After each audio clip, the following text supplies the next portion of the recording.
then realizing that failure is your fastest way to success. Just keep failing and don't go make the same mistake, twice because you're an idiot. But if you can make the mistake, learn from it and move forward, you're going to become more successful a heck of a lot faster.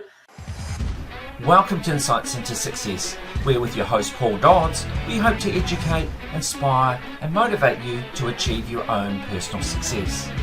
We talk to guests from all around the world from a variety of walks of life to hear the realities of their own journey to success. What challenges have they faced? How have they coped with failure? And what have been the keys or will be the keys to their own success? In our Read to Succeed interviews, we talk books that have inspired our guests, and for some, they share their secrets to marketing success. Join us as we give you insights into success. All right, welcome to Insights into Success, where our guest today is Joe Rear. Now, Joe, rather than me telling everyone what you do and who you are, how about you take the floor and give us a bit of an intro?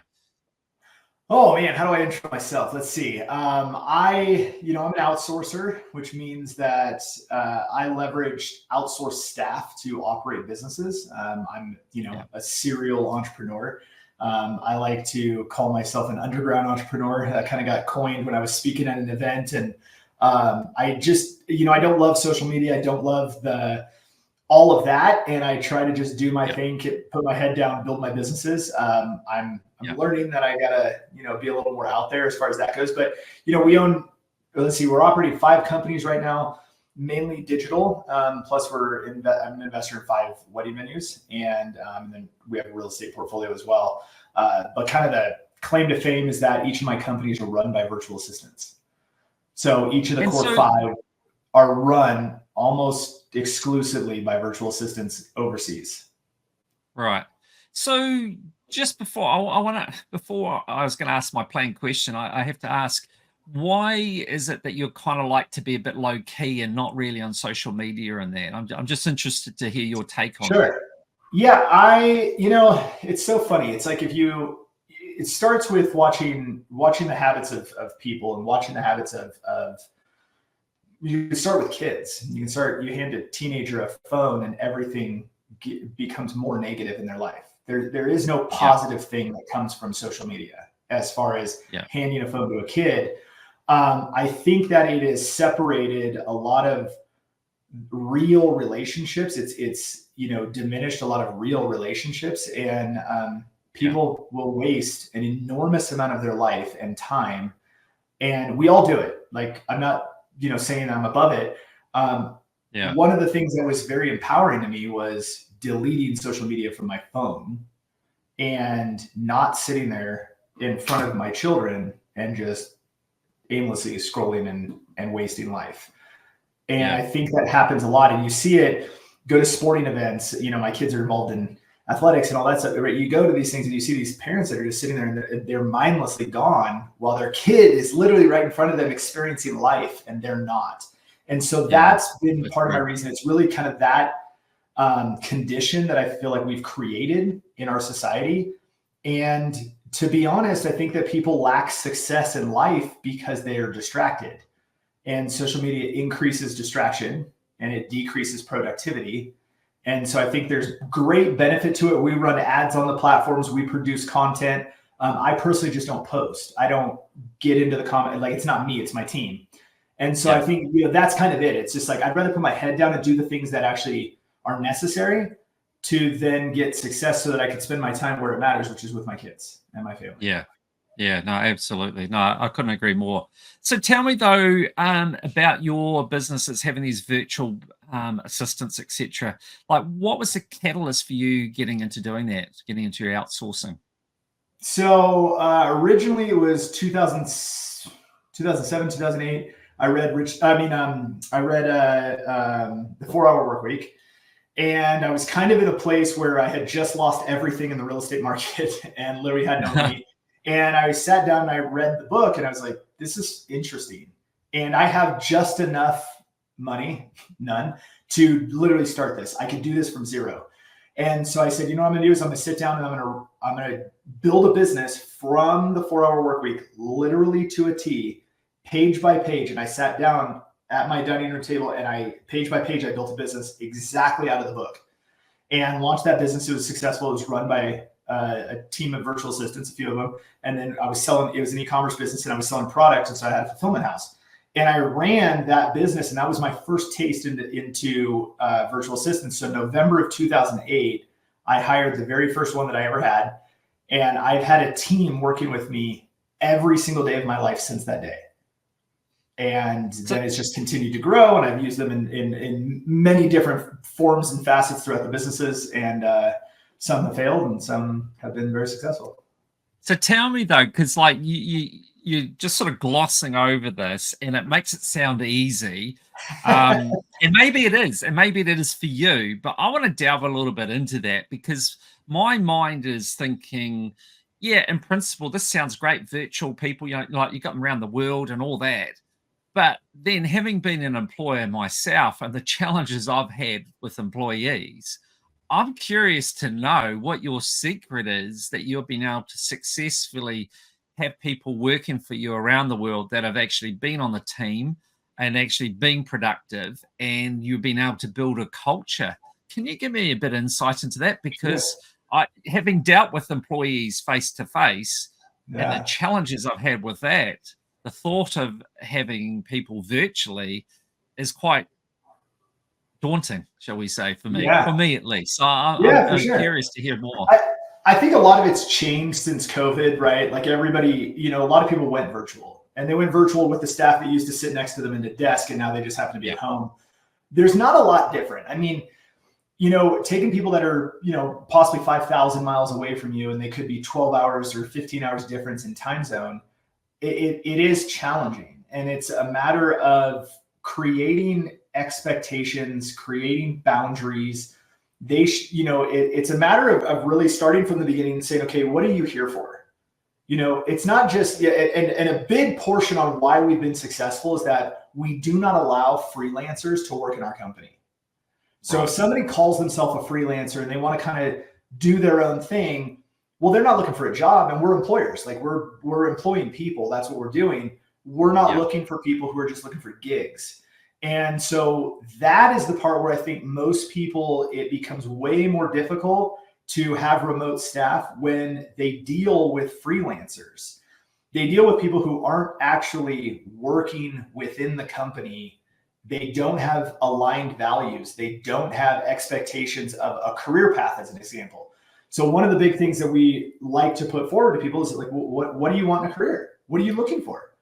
We can provide all of these value-driven ideas, but if they're not in alignment with what they actually want out of their life and within their career, then they shouldn't be working within our company.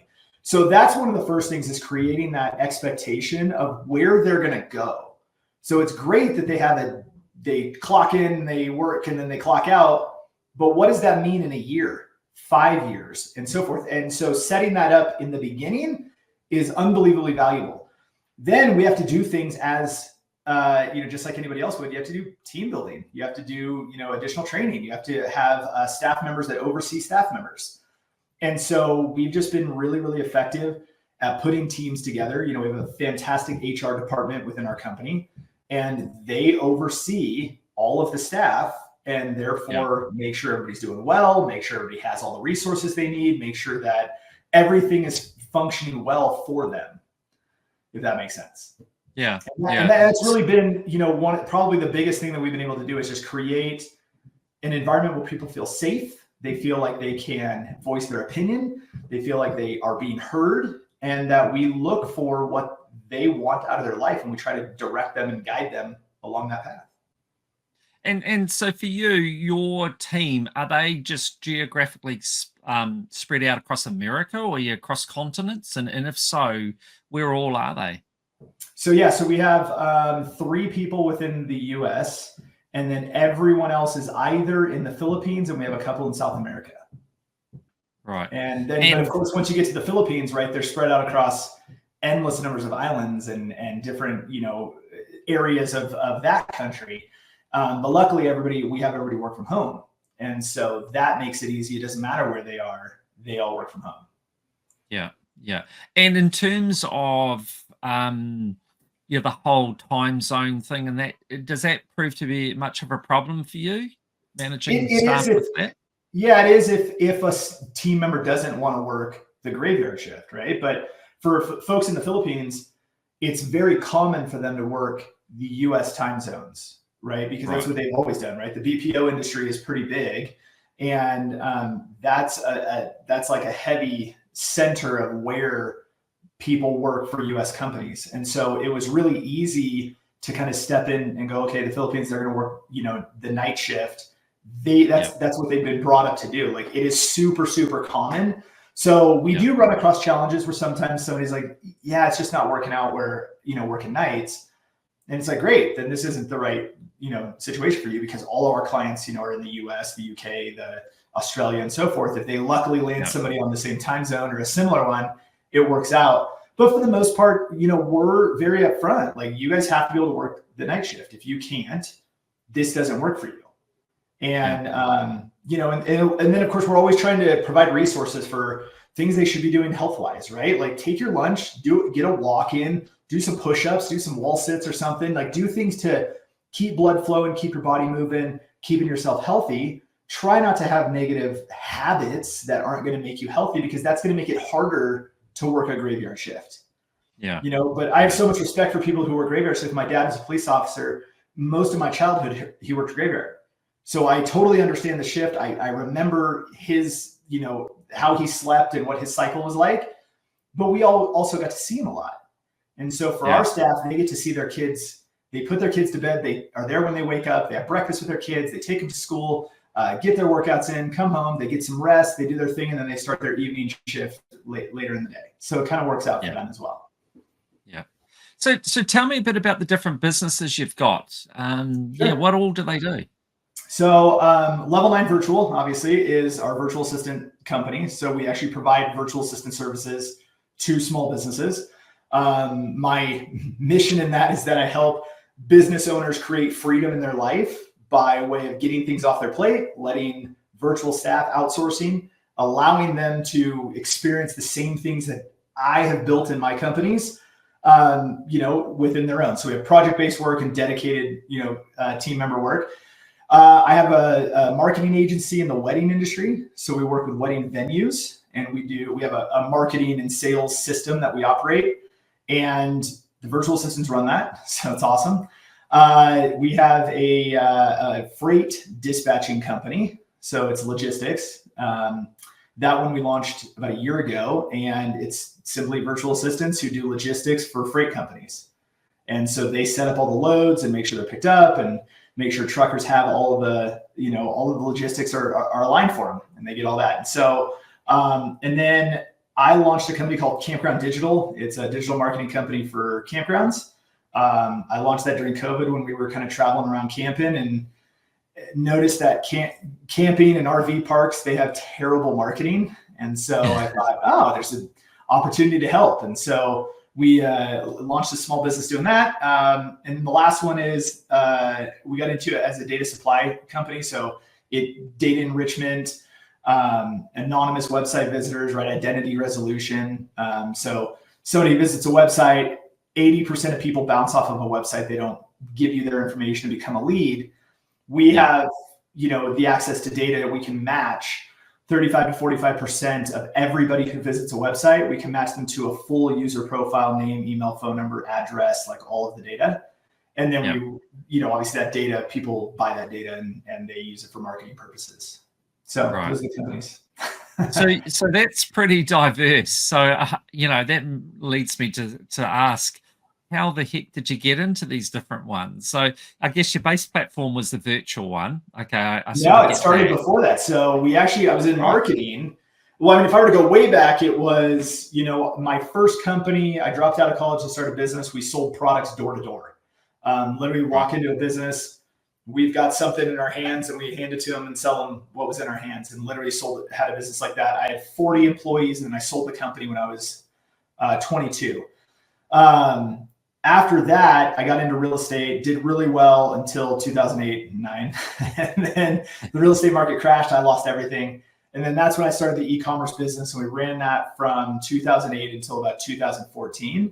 And Then the FDA shut down the product that we were selling, and didn't want anybody to sell it. And it was a homeopathic product. But anyhow, so that ended that. And then I got into marketing, and I started doing just marketing consulting. And then I started an agency.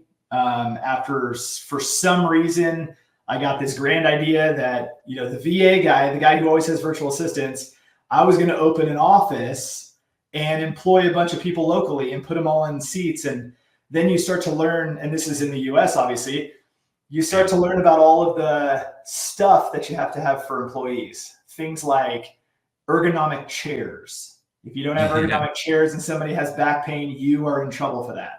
If their desk doesn't sit the right height for them to work on a keyboard and their monitor is too low, it's like all of this stuff. And I'm like, what in the world? So, but then with that agency, we had about 40% of our revenue tied up in 2 clients. Both of those clients happened to cancel in like a 2-week period. And so we started losing money, and we were actually in the red for quite a while. I started taking out personal debt to cover those expenses, until the point it was just like, I can't do it anymore. A friend of mine gave me some advice and said, hey, you should shut it down and, start over. And so, not listening to him, I watched his company explode. My company stayed flat. I'm still losing money. Finally, I shut it down, started from zero. I had one client paying $3,000 a month. And I just went to a format that was just like, be very, very smart in how we prospect, sell, and fulfill services, and just do that. And we did one thing for one niche, and that was the wedding industry. And so I launched that business. We went from $3,000 a month to $109,000 a month in revenue in 4 months. And then we doubled it in the next 3 months. And then I realized, like, I could do this with anything. Now I have a model. And so I relaunched Level 9 Virtual, and then that company just exploded. And so that was all back in 2018, 2017. And so that's when I pulled myself out of my debt, got all that stuff handled, and then the companies just kind of grew from there. And then I started going, oh, well, here's an interest, or here's a problem that I could solve. I can invest in that guy's agency, leverage Level 9 Virtual in it, and then, get a return on my investment. I just kept doing stuff like that. Yeah.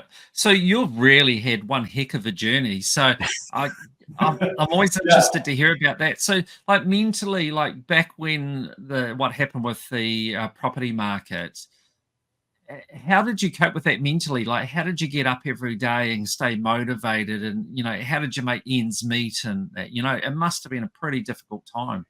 I was on a different podcast, and somebody was asking a similar question, and it actually brought up thoughts that I hadn't really kind of put it all together yet.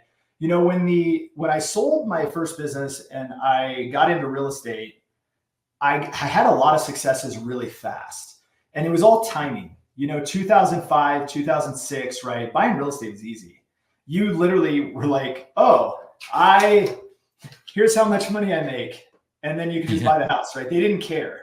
And so I bought a whole bunch of properties, but the problem was that I was 23, 24, 25 years old. I was an idiot.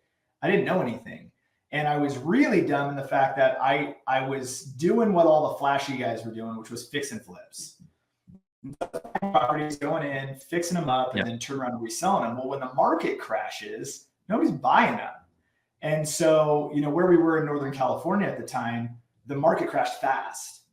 And so it like really hit me, like all of a sudden I went, oh, everything that I have is, leveraged into all of these properties. And instead of investing for cash flow, I was investing for the capital gain that I was going to get after I flipped it. And so I was completely wrong in the way I was investing. The right, niche to be investing. I should have been doing real estate, but I should have been doing, cash flow investments, long-term rentals, things like that. And I didn't. And so when I lost, I had only had successes before that. Growing up playing sports, going to college, get to play sports in college, drop out and launch a business and then sell it. Like, I'd only had successes. So to lose, and to literally lose what would be considered millions, it devastated me. And I actually sat around and I moped a while, and I didn't really rebound very fast. And then I started reading self-help books. And then I'm living with my sister, I'm reading self-help books. And then it clicked. And I was just like, I am doing all this to me, right? So get off your ass and do something about it. And then I read the 4-Hour Work Week, and I'm like, okay, that's the thing I'm going to do. And they just gave me something to do. And so I just went, and I went all in. I didn't have a choice. It was like, there was nothing left to burn because I didn't have any money anyway. So I did all of that. So then when I ended up launching the agency later, it was easy to like take a failure and rebound because I'd already done it before, right? I already knew what failure was like. And I know how bad it hurt. And the longer that I was going to wait, the more painful it was going to be. But also times were different. I had a family now, and so I couldn't just sit around. So I just got kind of good at failing and then getting back up and running, as fast as I could. So I don't know if that was the answer, but. Yeah. So for you, I guess from what I'm hearing is like the mental side of it's super important. Like how you view it is going to be a key determinant of the outcome. Like when you lost the money in property, very easy and natural for people to sit around and wallow in self-pity, I guess, that you've lost it and be retrospective all the time.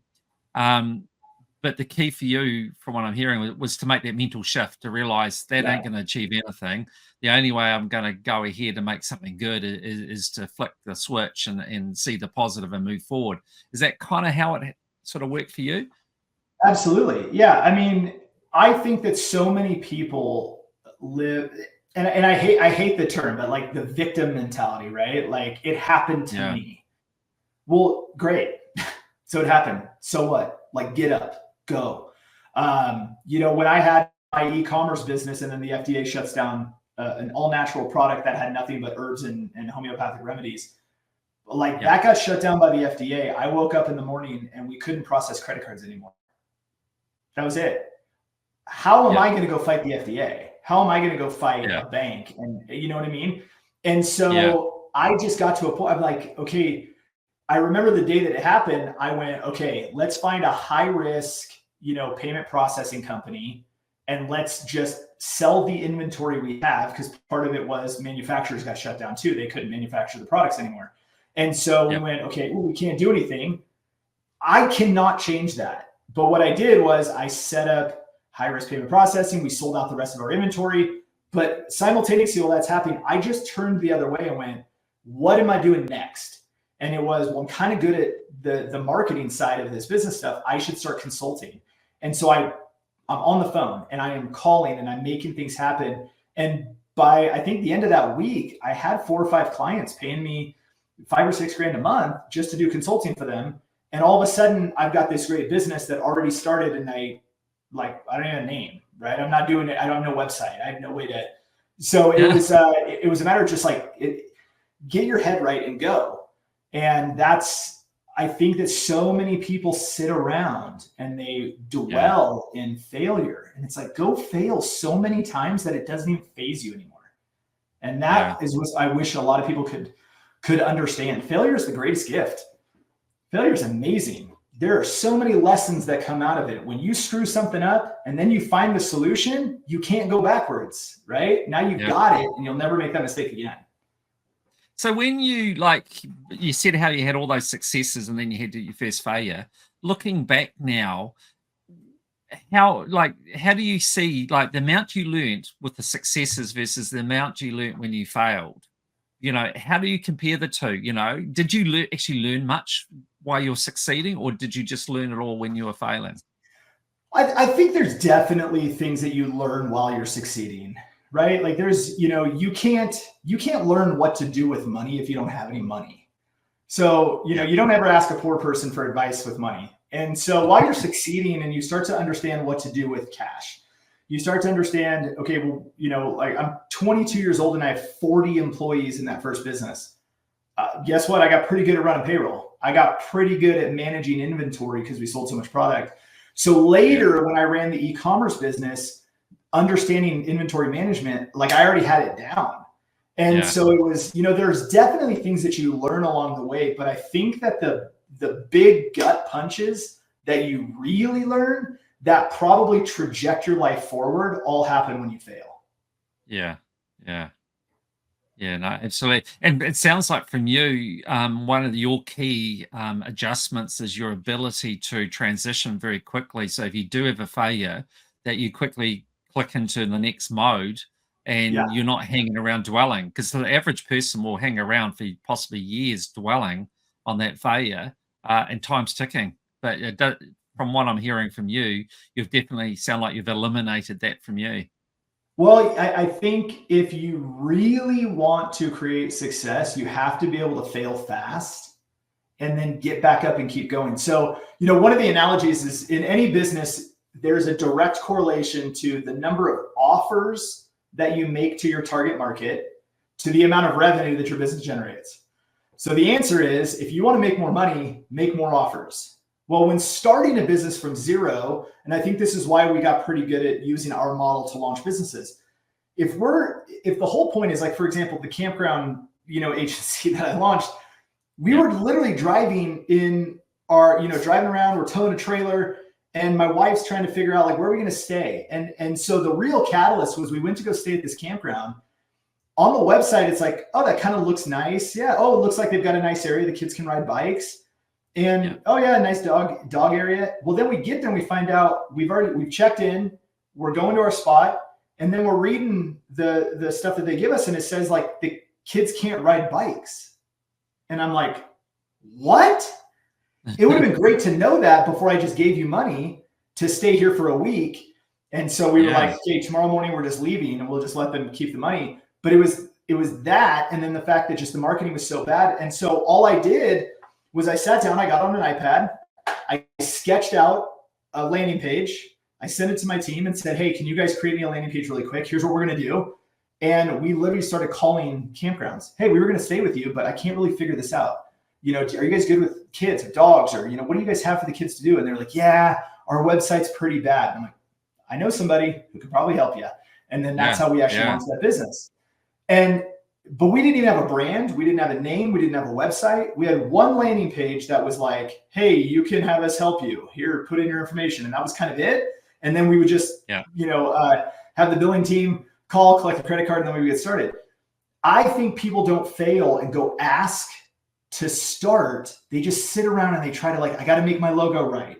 I got to get my website right. And what colors are we going to use? And all these things. It's like, no, go find out if somebody's going to give you money for it. Get a paying customer, then go figure it out.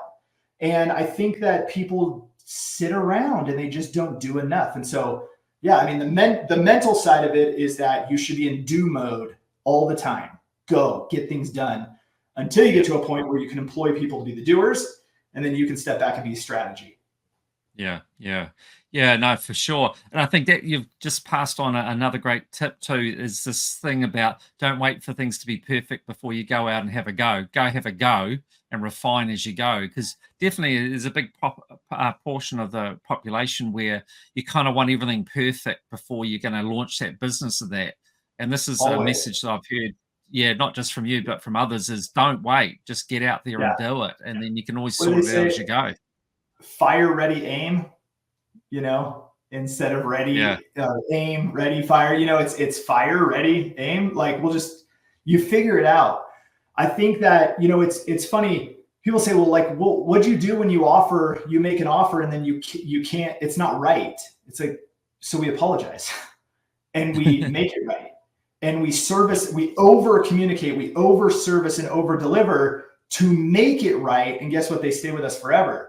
And so we can do that with any service. We rolled out the identity resolution business. I didn't even know the industry. I didn't know anything about it. And I'm just like, hey, this is awesome. I've been buying data. We should just launch this. And so I went to our existing client base and I said, hey, anybody interested in buying this? Here's what it does. Here's what we do. Here's how we're using it. And then they were like, yeah. And I'm like, okay, now I need to be able to sell it to them. How do I, we don't have anything to take their credit card payment for this other business. And so then we went through the process of getting it done. And the next thing you know, we got 30 clients that are, paying us $1,000 a month. And it was like, there's a business that's more than most people will ever do in their life. And it happened, like that.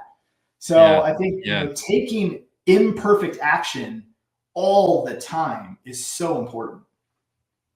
Yeah, because what you're doing is you're confirming the market before spending a lot of money, and then you can go and sort out the back end afterwards. But the market's there. Whereas Yep. most people want to set themselves up, spend a fortune on getting ready, only to find out maybe the market's not there. Right. 100%. Yeah. I see it all the time. And so for you, how do you manage having so many different businesses? How is that for you? How difficult is it for you to manage and switch from thinking about one business 1 minute to another, like say from weddings to next minute camping grounds? How hard do you find that? Well, the biggest thing is that I don't operate the companies. So I step back and I'm a strategic advisor and an investor. Right. So Right. we have scheduled meeting times where we're looking at, what is the direction of the company? Where are we trying to take it? Okay, great. Here's what resources are going to be needed to do that. Is it cash allocation? Is it human capital? What do we need? And then give it to the team to go execute. And then we watch it. And are we going in the right direction? Okay, let's advise on a different path because that's not working, or that is working, or maybe they need more resources. But that's where I get to step back and be. So I don't have to be as much in the daily grind. I'm not handling client calls. Like clients don't call me. I'm not handling HR issues. I barely touch on financial issues, right? I have a finance manager who oversees that. He's got obviously all authority to make decisions up to a certain threshold. And anything that's kind of, out there, it'll come back to me and say, hey, what do you think? But for the most part, everything's run by a team, and each team works in different businesses, but the back end processes of our companies are identical. So we can pick somebody up and move them from one business to another, and the terminology may change, but their role is going to be the same. Sure. And that's how I'm able to kind of flip flop. So for you, like, what does success mean to you? Based on all your experience, what does that mean to you these days? Time freedom. That's it. It's 100% time freedom. It's all about having the time to be with my family, with my kids. I get to take them to school every day. We homeschool our kids, but they go to a hybrid. So they go to a farm school. So we take them to a farm school, and then they're, home early in the afternoon. And when they walk through the door, they know they can come in. If I'm on a podcast, like, guess what? You're going to see my kid on a podcast. Like, they're going to show up. So, family and time with my family is the number one currency that I'm worried about. Financial resources obviously support that. So as much as people think like, oh, time's great. And it's like, yeah, but time without money is pretty challenging. Yeah. Right? If you have time and no money, you're probably just broke. And so, financial resources are important. And I'm not naive to that. So that's why I build businesses that have high profit so that we can have the freedom that we want in our lives. Yeah. And to what extent has that definition or that view changed over the years? Like, obviously when you started out, you weren't married, you didn't have kids. Has your motivation changed? Like, then were you thinking more about money, and has it evolved? All about money. Yeah. So I grew up in a family, we didn't have much money. We weren't like poor, but we didn't, I wasn't getting the latest shoes for basketball season, right? I'm wearing the ones that still fit. Like, that's what I got. So we weren't, we weren't lacking, but we weren't wealthy by any stretch. And so, like, I just knew, watching my parents just get by, struggle, but get by, that's not what I wanted. So I was heavily money motivated. And that's one of the reasons I dropped out of college and started a business, was for the mere fact that I was chasing cash. And unfortunately, well, I guess fortunately and unfortunately, I was kind of good at it. And so that led to really, early success. It led to multiple successes, but it also, unfortunately, I'm less risk averse than most people. And so I need 18% of the information in order to pull the trigger.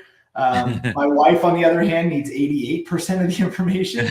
So we're just a complete dichotomy when it comes to that. So she kind of wrangles me in, and then I kind of push her risk threshold. But it's changed a ton simply because I was very money focused from the get. And then I really, children change everything, right? Family changes everything. Yeah. And all of a sudden, responsibility, security, protection, providing, it all became number one. But then as you start to do that and it takes all your time, then you go, well, wait a minute here. Now I'm never around. So now I've got to, like, how can we create the financial resources plus the time resources simultaneously? Yeah, so it's a balancing act, trying to achieve that ideal Yeah. balance between the two. Yep. So looking back now through all your experiences, and you've had a lot, what do you think are the key ingredients for people to be successful as an entrepreneur? Processes, your ability to fail and rebound, I think, is important. So I would say it would start with mindset, right? It's going to start with mindset, being strong enough mentally to go out there, realize that most things aren't going to go the way you want them to. And there's going to be sleepless nights. There's going to be stress. Entrepreneurship is the most painful sport. It is unbelievably painful. And you're going to lose money. You're going to lose sleep. You're going to be hurt. You're going to get beat up. You're going to probably have relationships that get fractured, all in pursuit of something that you believe, hopefully, that you believe deeply is the right path for you. And if you have a family and so forth, don't expect people to understand you. I think this is important. Most people won't understand you. I still think, like, even after all the successes, all the failures, now, a pretty consistent path of success, I still think my parents probably think I'm nuts. And they probably look at me like I am out of my mind, risky, and they can't why do you guys own so much real estate, and why are you building another business? And they don't, they have no idea. Most of my friends didn't go the same path as I went. If I were to look back, they have jobs and they work for companies and they do those things. And so I'm crazy to most of them even. And so I think understanding that, having the mental, the mental toughness to get through it, I think is really important. Then realizing that failure is your fastest way to success. Just keep failing and don't go make the same mistake, twice, because you're an idiot. But if you can make a mistake, learn from it and move forward, you're going to become more successful a heck of a lot faster. And then have a North Star, I think, is another one. Like, having something that you're driving towards. There's I just had this conversation earlier today, and I think it rings so true, because you can push for success, whatever success means to you. You can push for it so hard and work so many hours and do so much grinding and everything that it takes to get to what you call success. But when you do it at the detriment of your family, when you do it at the detriment of life, then it's not success. And I think that people today overwork themselves to the point that they can't stop driving. And so what ends up happening, Tucker Max, do you know who Tucker Max is? He's an author. He wrote a book called I Hope They Serve Beer in Hell. Then he launched a company called Scribe, and they actually were ghostwriters for a lot of actually pretty big name authors. And then he sold that company, and he was on Tucker Carlson last week or something, and he said something that resonated so deeply with me. He was talking about the driving, trying to build businesses, trying to build wealth, trying to do all these things. He goes, at some point you get to the part where you are just taking your children's father away from them, because you're focused on that and you're not spending your time with your kids, and all you're doing is taking their father away from them. And so he realized this, and he's like, all right. And then he sold his company, and now he homesteads and takes care of his family, and it's just a different life. And I go, oh man, that's kind of what I feel like. Like, I could build businesses and drive and do all those things, but if they weren't outsourced to other people operating, then I don't think that I could do it, because time with my kids is so important. Yeah. Oh, absolutely. And I think, what you're saying just, makes so much sense. So for you then, what is the long-term goal? What are you wanting to achieve going forward? I continue to build our real estate portfolio. That's, what we'll call our legacy wealth. It's going to be what we pass down to our kids, and hopefully, if they're smart, once I'm gone, they'll pass it down to my, to grandkids. And that's the ultimate goal. Everything that we're kind of doing and everything I'm involved in now is all leading so that we can continue to invest and grow our real estate portfolio. So whether that's we keep operating the same companies we have, we sell off, we build new, whatever it is. All of it at the end of the day is to build kind of that generational wealth and hopefully pass that down. I try to think about what are my kids going to do, when they're a little bit older and when they get into college, and are they going to go to college, or are they just going to step in and operate companies? And, we're teaching them entrepreneur. They both have entrepreneurial itches, which is kind of cool. Every weekend it's like, it's snowing out and they're like, can we set up a lemonade stand? I'm like, I don't think lemonade's going to do it in the snow. No, probably not. Yeah. And so, they do have an itch. So, they want to sell their eggs from their chickens, and, they want to build businesses right now. And so I want to help them with that, and hopefully they'll take over whatever it is that we have that we're working on. Yeah. Oh, no, sounds fantastic. Well, Joe, look, thank you so much for coming on the show. I think what I really have appreciated from talking to you is the balance that you're finding in your life, the importance of family, as opposed to just being all about the money. It's so easy for people to get all hung up on the whole financial side of it, and then not really take stock of the ramifications for the rest of their life. But through your ups and downs, you've obviously found yourself in a fairly grounded position, and are trying to achieve that balance, which is really awesome. So really interesting, and also great to hear sort of a more unedited version of experiences. It's too easy for people just to gloss over and kind of neglect the failures, but that's an important part of success. So thank you for that. And also thank you for agreeing to stay on and do Read to Succeed, which we're going to do in a minute. But for the episode, I appreciate your time. Yeah, I appreciate you having me on. Thank you.